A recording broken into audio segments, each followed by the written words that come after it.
नमस्कार, all India news मध्ये आपलं सहर्ष स्वागत। मी नजीर मुलानी, ऑल इंडिया न्यूज।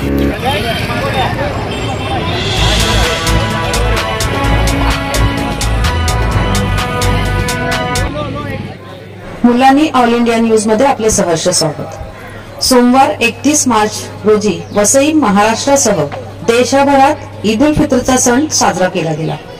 ईदगाह आणि मशिदीमध्ये ईदची नमाज अदा केली। वसई येथील कोलीवाडा कब्रस्तान मध्ये म्हणजेच ईदगाह मध्ये नमाज अदा करण्यासाठी लोक जमली होती। तसेच अनेक मशिदीमध्ये ईदची नमाज अदा करण्यात आली।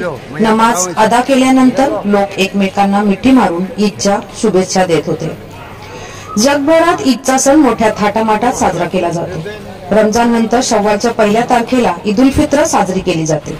या दिवशी मुस्लिम बांधव शांती, सुख आणि समृद्धीसाठी प्रार्थना करतात। ईद उल फित्र हा सण इस्लाम धर्माचा भारतातील प्रमुख सणांपैकी एक आहे। तो पवित्र सण महिन्याच्या समाप्तीनंतर साजरा केला जातो। हा सण परस्पर बंधुभाव, परोपकार आणि आनंदाचे प्रतीक आहे। हा सण रमजानचा संपूर्ण महिना उपवास केल्यानंतर येतो, जो संयम, उपासना आणि आत्मशुद्धीचा महिना आहे। इस्लामिक कॅलेंडरनुसार रमजान नंतर शव्वालच्या पहिल्या दिवशी ईद उल फित्र साजरी केली जाते। हा विशेष उत्सव सकाळच्या नमाजाने सुरू होतो, ज्यामध्ये हजारो मुस्लिम बांधव एकत्र अल्लाहची प्रार्थना करतात। चंद्र पाहिल्यानंतर दुसऱ्या दिवशी ईद साजरी केली जाते। चंद्र दिसत नसेल तर ईद साजरी होत नाही। ईदचा चंद्र 30 मार्चला दिसणार असल्याचा दावा करण्यात आला होता।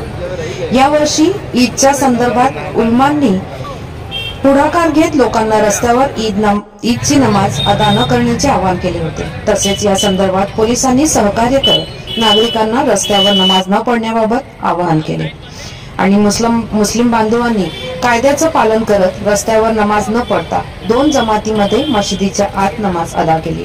या प्रसंगी पापडी व कोलीवाडा ईदगाहमध्ये एसीपी व पोलीस प्रशासन यांचे आणि रिपोर्टर मुलानी यांचे पुष्पगुच्छ देऊन स्वागत केले।